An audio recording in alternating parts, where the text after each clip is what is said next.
So, is AI actually making us smarter? Or, is it just making us dangerously lazy? It's the ultimate question we've all been asking since generative AI literally exploded onto the scene.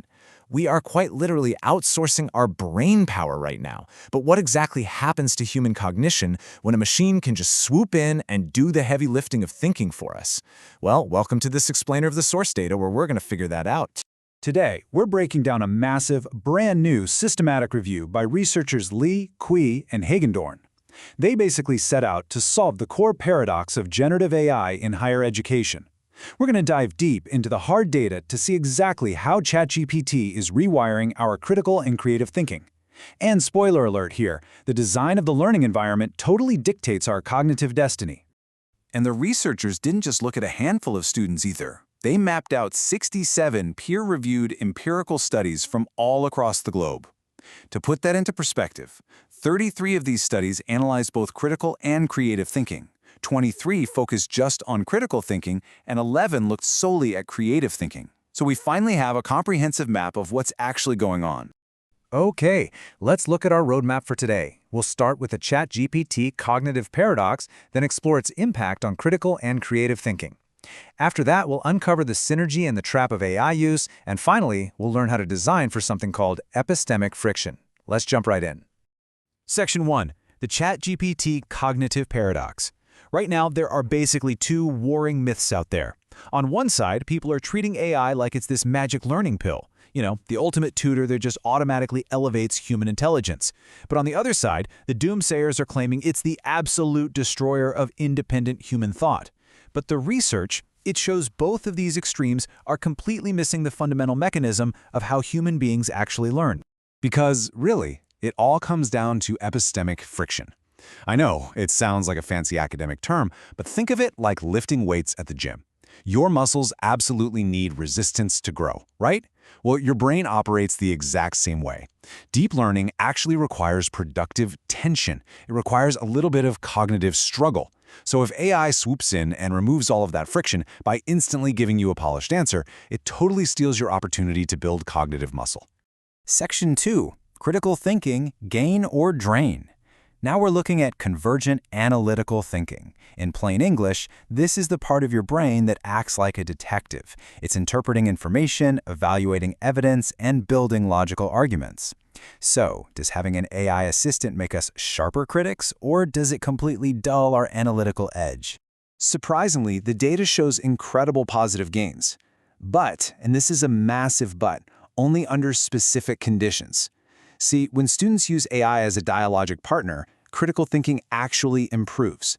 Imagine debating the AI, forcing it to generate counterarguments to your thesis, or using it to deliberately hunt for errors and hallucinations. This highly structured interaction boosts metacognitive engagement. That essentially means you are actually thinking about how you think. You aren't just passively reading, you're actively evaluating, verifying, and refining your own logic. But here's the severe risk: cognitive offloading. This happens when a user, especially a beginner, treats the AI as an all-knowing answer machine. Instead of actually analyzing the material, they just ask the bot to summarize it, copy-paste, and blindly accept whatever it spits out. The researchers literally call this metacognitive laziness. And hey, we've all been tempted to do it, right? But the students' critical engagement drops to near zero because they've entirely bypassed the effort of independent analysis. Just think about the stark contrast here. In a scaffolded environment where tasks require you to actively critique the AI, you're actively building and engaging the brain. It's doing the heavy lifting. But in an unstructured environment where AI is just used as a quick shortcut, the brain is quite literally left slouching on the couch. The tool is exactly the same in both scenarios. It's the rules of engagement that completely change the outcome. Section 3. Creativity. Does AI inspire us or make us passive? We're shifting gears now from detective work to divergent, creative thinking. That messy, beautiful process of brainstorming original ideas.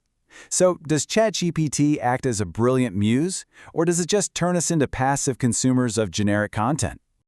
When used correctly, ChatGPT is an unbelievable brainstorming buddy. The studies found that it drastically reduces blank page anxiety. Instead of staring at a blinking cursor for an hour, the AI acts as a motivational jumpstart. It boosts your early-stage flow of ideas. You can rapidly shift perspectives too, like ask it to describe an event like a scientist and then immediately ask it to rewrite it like a poet. It provides this amazing scaffolding to help you generate a massive volume of wild ideas in seconds. But of course, there is a dark side to this AI fluency. The researchers identified a huge constraint they call creative passivity, and this leads directly to something called narrative flattening. Basically, if a student relies too heavily on the AI to actually write their text for them, the work loses its authentic personal voice. The emotional nuance gets completely ironed out, and you're left with a structurally sound but totally soulless piece of generic prose. It essentially flattens the unique identity of the creator. The golden rule to remember here is treating AI output purely as raw material. Think of it like a block of clay that you have to mold with your own hands. That iteration is what lets your authentic voice shine through. But if you let the AI operate like an automated stamping press, just accepting its very first draft as your final output, well, your unique narrative is completely flattened. Section 4. The synergy and the trap. In the real world, tasks usually require both creative ideation and critical evaluation. You have to come up with the wild ideas, and then you need a critical thinking to filter out the bad ones. So let's see what happens when these two cognitive processes collide in an AI-integrated environment. The data reveals 3 distinct paths that learners end up taking. Path 1 is the dream, synergistic enhancement. Both critical and creative thinking go up because the interaction is highly structured. Path 2 is asymmetrical development. Here, creativity goes up because they're brainstorming a ton, but critical thinking drops because they never bothered to evaluate those ideas. And then Path 3 is the absolute nightmare scenario, joint cognitive erosion. Both skills plummet entirely due to unstructured, passive use of the tool. This entire paradox is captured so perfectly by the researchers. The AI itself is totally neutral. It's neither a magic pill nor a destroyer of minds. Its cognitive effects are entirely contingent on how we frame the pedagogy, how we design the tasks, and the instructional scaffolding we put in place. Simply put, how we design our interaction with the AI is what truly matters. Section 5. Designing epistemic friction. So now that we know the tool is neutral and the environment is everything, we need actionable solutions. How can educators, professionals, and really just everyday learners reclaim that cognitive struggle to ensure we're actually growing our brains instead of just offloading our intellect? Well, the researchers propose a very tangible, everyday workflow called recursive inquiry. This takes all that dense academic theory and turns it into a super simple 3-step process. Step 1. Use the AI creatively to generate an outline or brainstorm some ideas. Step 2. Switch to critical mode. Manually critique that AI outline against specific criteria. And Step 3. Perform an integrative revision where you rewrite the text yourself, forcing yourself to document the human rationale behind your changes. They also lay out 4 really proactive strategies to guarantee cognitive growth. First, practice epistemic vigilance, which is basically just a fancy way of saying constantly fact-check the bot. Don't trust it blindly.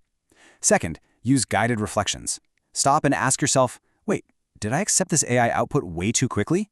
Third, use AI to bridge disciplines. Ask it to merge concepts from, say, science and art.